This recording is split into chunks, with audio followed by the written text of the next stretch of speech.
Shalom. I want to give all praise and glory unto Yahweh, Ba'ashem, Yahushai, Ba'ashem, Ha-Rakah-Kodash. Double honors goes out to the elder apostles of Great Millstone for teaching me this truth. Also want to acknowledge all the Akyam who are pushing this truth with sincerity throughout the four corners of the earth. Okay? So,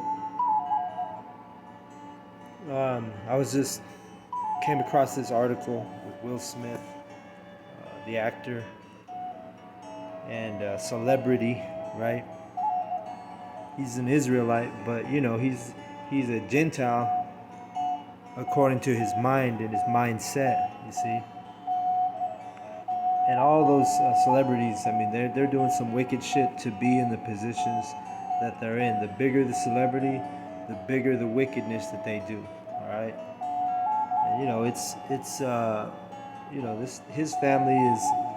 Just look into the Will Smith family. I mean, all kind of madness, out of order, things going on in that family. All right. So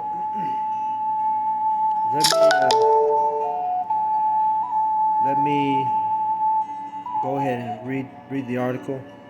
It says, Will Smith says he intentionally avoided making films about slavery because he didn't want to show black people in that light. So he's trying to be the good slave, right? He's being the good guy. He doesn't want to offend Esau Edom, and he says he tries to make it sound the reason why he's not doing it. He don't want to put black people in that light, and which is fucked up because the so-called white man, the Edomite, he doesn't want you to forget about 9/11, right? The attack on the Twin Towers that he orchestrated himself. But yet, he's got the mindset, Will Smith saying he doesn't want people to show people in that light, black people in that light. Why? Because he don't want to show his master in that light. That's what it is. He doesn't want his people, who are not black, by the way, they're Israelites. He doesn't want them to be reminded of slavery. Why? Because he's a celebrity and he's under the control of the elite, which is Amalek. This the fake Jews. They they run the entertainment industry. They run everything, man. These Amalekites. You see? Yeah, there's a movie. It's a comedy. It's a raunchy comedy. It's called Dewey Cox. The Dewey Cox story. Walk Hard, the Dewey Cox story. So in that movie, it's a satire. They show you a bunch of Amalekites, aka fake Jewish people. They show you in that movie that they call all the shots in the music industry and the entertainment industry. You'd have to watch the movie to see the example. But anyway, that's why Will Smith is saying stuff like he doesn't want to do a film about slavery because he doesn't have, like, his oppressor doesn't want to remember, doesn't want people to forget 9/11, but they damn sure they don't want you to be reminded that the so-called blacks, Latinos, and Native American have been slaves in this country and still are. So let's keep reading. It says, Will Smith said that throughout his acting career, he purposely avoided being part of movies about slavery. I've always avoided making films about slavery, Will Smith, 53, said in an interview for the November cover of GQ in the early part of my career. I didn't want to show black people in that light. The actor added, I wanted to be a superhero, so I wanted to depict black excellence alongside my white counterparts. I wanted to play roles that you would give to Tom Cruise. And the first time I considered it was the Django, but I didn't want to make a slavery film about vengeance. All right, which we know that Jamie Foxx was that slave in that movie, and that's what the Django was about. Basically a slave taking vengeance on his white, so-called white counterparts, the Edomites. See, so Will Smith, he doesn't want to remind people of that. He doesn't want to show so-called black people in that light. He's in the same mindset of his oppressor. He doesn't want you. They don't want you to remember slavery. All right. So through the Spirit, let's just get, because Will Smith, more than likely, he's a Judite. And let me just pull this verse out because it deals directly with slavery, and more specifically to the Southern Kingdom. Yeah, there were Northern Kingdom that came on slave ships, but predominantly the slave ships were occupied by the Southern Kingdom. All right, this is Deuteronomy 28:68. And Yahweh Ba'Shem Yahushai shall bring thee into Egypt again with ships by the way whereof I spake unto thee.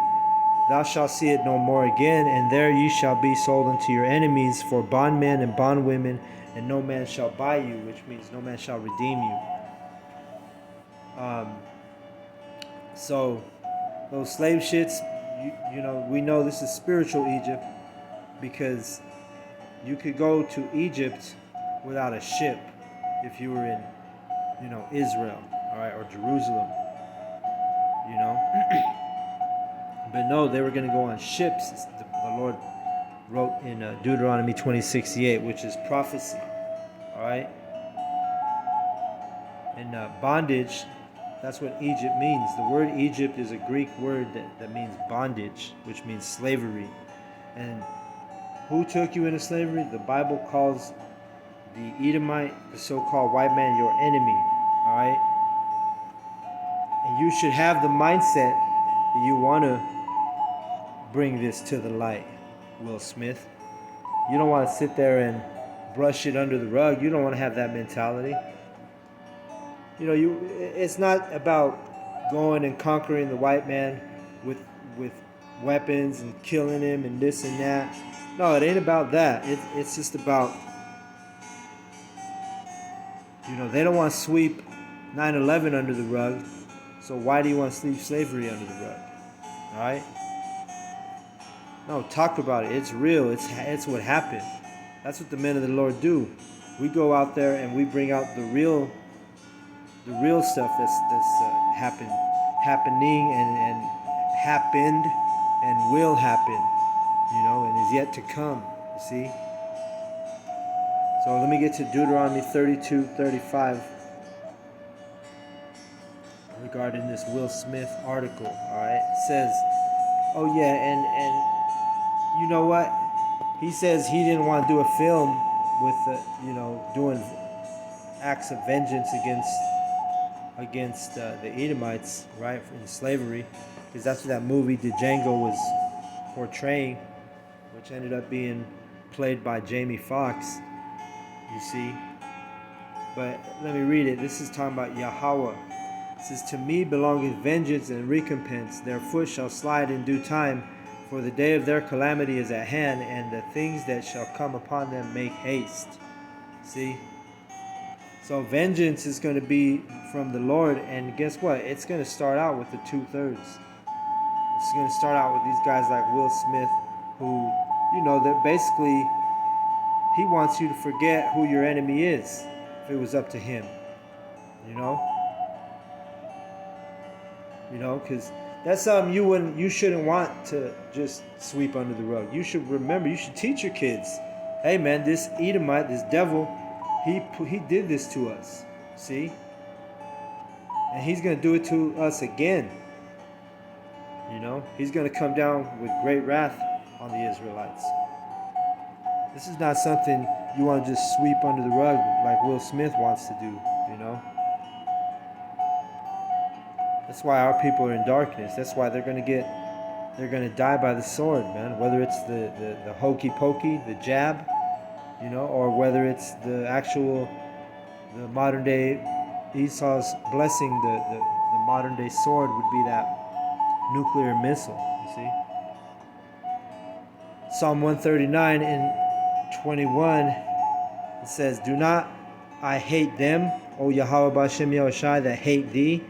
And am I not grieved with those that rise up against thee? I hate them with perfect hatred. I count them mine enemies." All right? So, King David was not like Will Smith. He wasn't willing to sweep shit under the rug that the Edomites did, because that's who he's talking about here, you know. No, in fact, our people were commanded to destroy the Edomites. Because let me go to Genesis 36, and I think it's maybe 11 around there.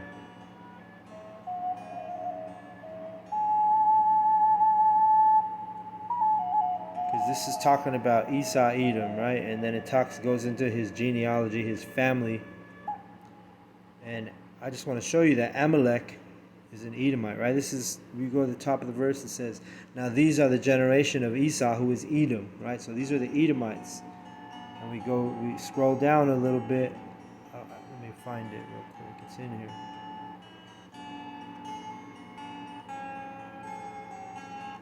Verse 12.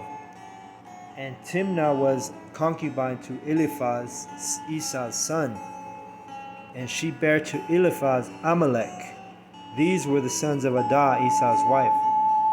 Alright, so Amalek is basically Esau's grandson. Alright? And Amalek are today what they're calling the Jewish, the fake Jews, the ones who run the entertainment industry. The one who called the shots for celebrities like Nick Cannon and Will Smith, Dwayne Wade, Gabrielle Union, all these Israelites who sold out. They literally sold their souls to Esau Edom, and that's why they push. And their families, not only just the celebrity, but even their family members. If you look into those people, all their family members are bugged out, man. Homosexuality, transgenderism, all kinds of different stuff. And these people are sitting in high places, right? In Esau's entertainment industry.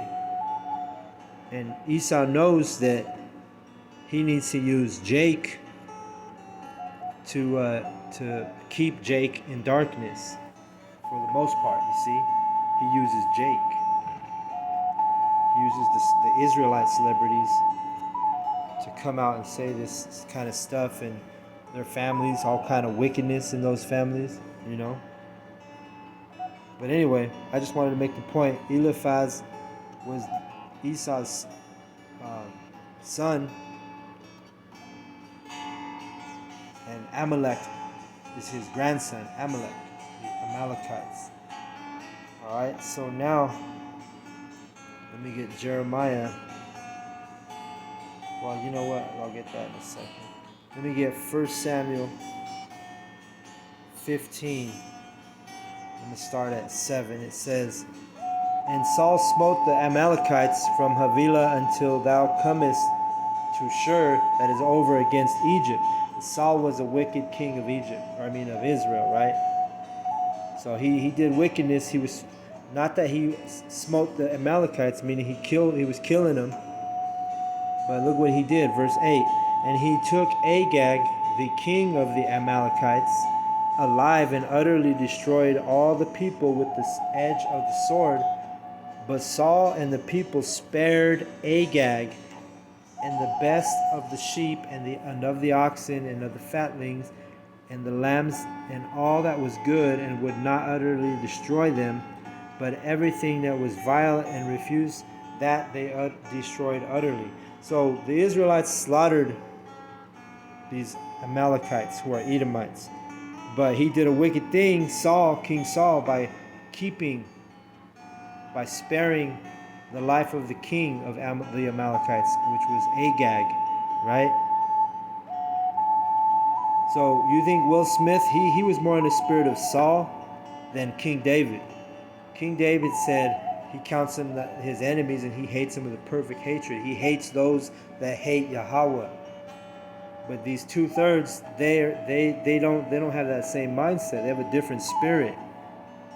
You know, like Saul, he spared Agag the Amalekite. He let him live when the Lord commanded him to kill him, kill all of them. And think you can see why now, because now look at fast forward to 2021, and these Amalekites are ruling the earth in wickedness. You know, but it's all the will of Yahweh B'Shem Yahushai. So let's read it. 1 Samuel 15:10.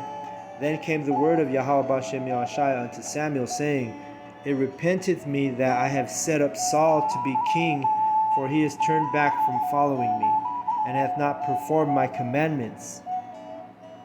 And it grieved Samuel, and he cried unto Yahweh B'Shem Yahushai all night. So Samuel the prophet, he was in the right mindset. He knew that it was wickedness sparing the life of Agag the Amalekite, right? And that's why, look, he cried all night. Why? Because he was a prophet. He knew the reason why this Edomite should have been slaughtered, you know. But Saul, he had a reprobate spirit. He was like Will Smith, saying, let's just throw it all under the rug. Let's just let Agag live. Let's just forget about slavery, like Will Smith, you know. I don't want to put black people in that light, you know. Because essentially that's what he's saying. He's not coming out saying, let's forget about slavery, but that is what he's saying, you know.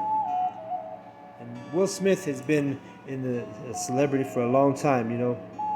Before he was really blew up, you know, everybody remembers him from the Jazzy Jeff show. And really, to be honest with you, back then, hey, I was rather watch Martin than fucking, you know, Will Smith's show, you know.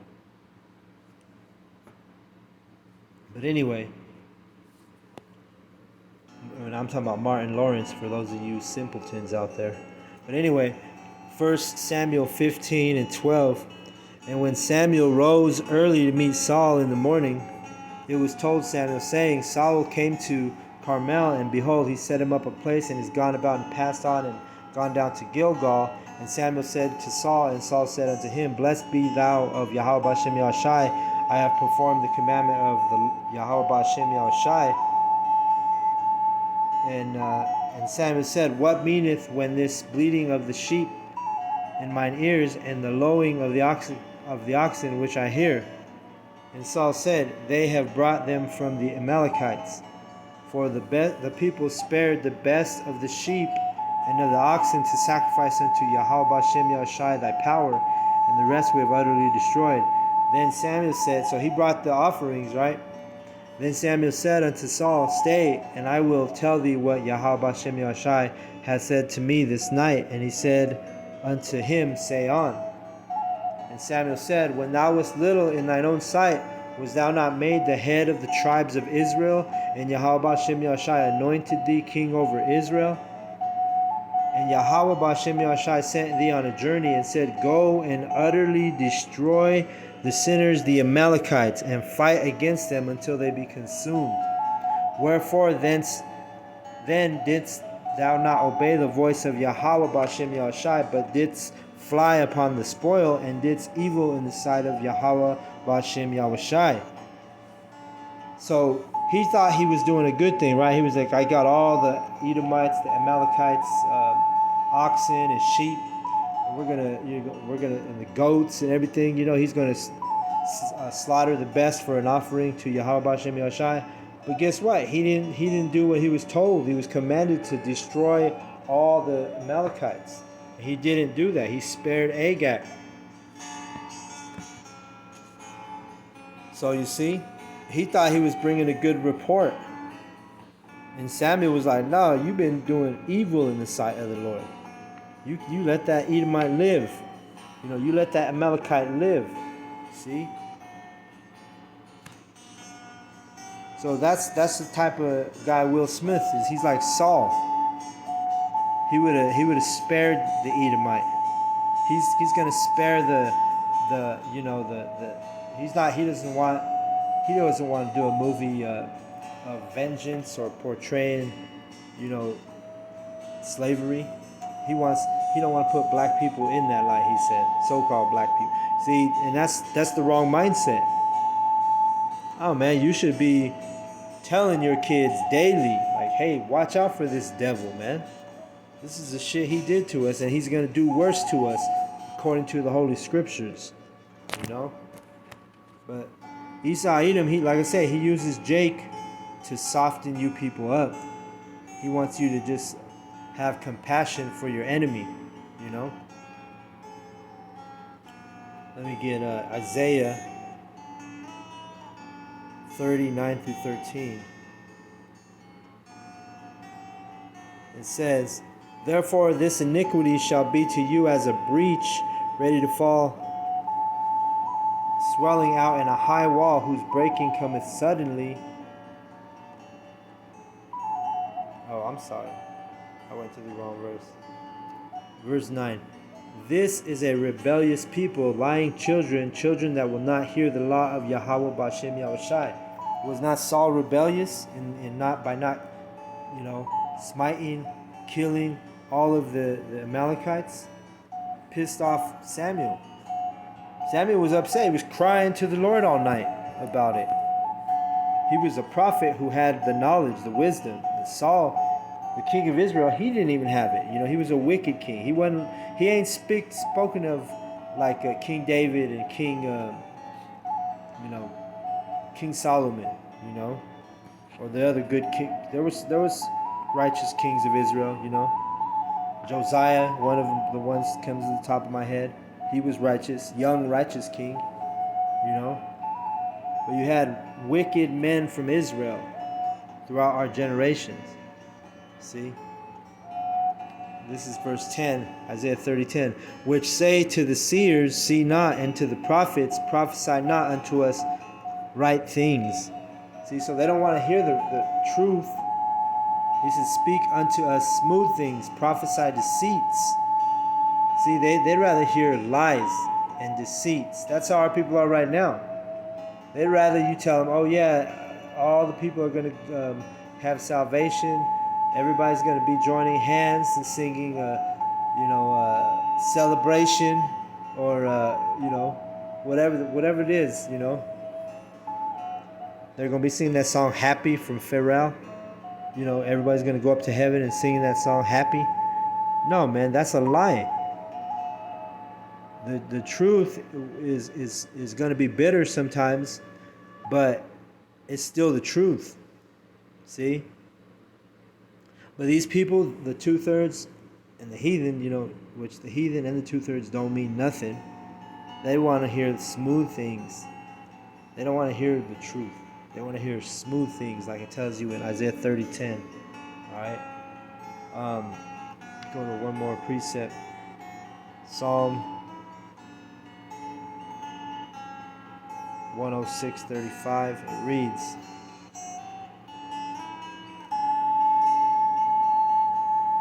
"But were mingled among the heathen and learned their works." All right, so that's, you know what? That's the spirit. 106:34. "They did not destroy the nations concerning whom Yahweh B'Shem Yahushai commanded them, but were mingled among the heathen and learned their works." Psalms 106:34 and 35. See, so the Lord commanded us, our people, to destroy the wicked, the heathen nations. But instead, we mingled with the heathen. When you look up that word heathen, it literally means nations that are not under, Yahweh B'Shem Yahushai. That's why we always tell you, heathen is nation. We were supposed to destroy the nations, man. Not sweep all their transgressions under the rug and just turn the other cheek. You see? Because now, this is the last precept I'm going to bring out. Jeremiah 3:15, it says, "And I will give you pastors according to mine heart," which means heart, it means mind. We always tell you that. It means lab in Hebrew, mind, heart and mind, right? And this is Jeremiah 3:15. "And I will give you pastors according to mine mind." According to my mind, as he's telling you, "which shall feed you with knowledge and understanding." All right? So whether you want to accept it or not, or you're able to receive it or not, the Bible calls the Edomite your enemy. And you shouldn't be just willing to throw all his transgressions under the rug and just turn the other cheek. He's going to constantly slap you in the face because that's his nature. See? He's going to constantly turn around and bite you because that's what the serpent's nature is. Alright? Who's going to pity the charmer that gets bit? Nobody. See? So, you know what I mean? You were all your life you were taught, hey, don't make it awkward. Don't be racist. Don't do this. Don't do that. Don't say this in public. Well, now the truth is out, man. You got to let the people know who their enemies are. You know? Why? Because you're warning them from their enemies. You know, we are the watchmen according to the scriptures. See? Let's get that real quick.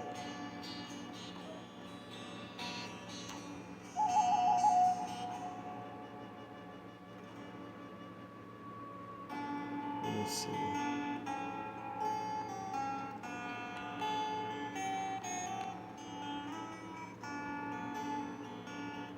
It says, Son of man, speak to the children of thy people, and say unto them, when I bring the sword upon a land, if the people of the land take a man of their coast and set him for their watchman, if when he seeth the sword come upon the land, he bloweth the trumpet and warn the people, then whosoever heareth the sound of the trumpet and taketh not warning, if the sword come and take him away, his blood shall be upon his own head. See? So that's our job. We're blowing the trumpet. You see, the prophets, the men of the Lord, we're called the watchmen. We're blowing, because the sword's coming. It's already here. You know, here in Esau, Edom has different variances pertaining to his sword. He's got his so-called, machination, which is the hokey pokey, right? The jab, which is a small sword, like Elder Apostle Tahar said one time. And also the missiles, which is his big sword. And we're warning you because both those swords are prophesied in the Bible, and they're plagues to the earth. You know? But guys like Will Smith, they'll just sweep it under the rug. You know what I mean? You gotta be, because he's in the same spirit as the wicked king of Israel, Saul. He's not in the same spirit as the righteous king of Israel, King David, who said, "Those I count them my enemies." You know, I hate them with perfect hatred. See, and the prophet Samuel, who was like, "Hey, you did evil in the sight of the Lord by sparing Agag the Edomite, who was the king of the Amalekites." You know, so with that, I want to give all praise and glory unto Yahweh, Ba'ashem, Yahushai, Ba'ashem, HaRakakodash. Double honors goes out to the elder apostles of Great Millstone for teaching me this truth. Also want to acknowledge all the Akyam who are pushing this truth with sincerity throughout the four corners of the earth. Shalom to the elect.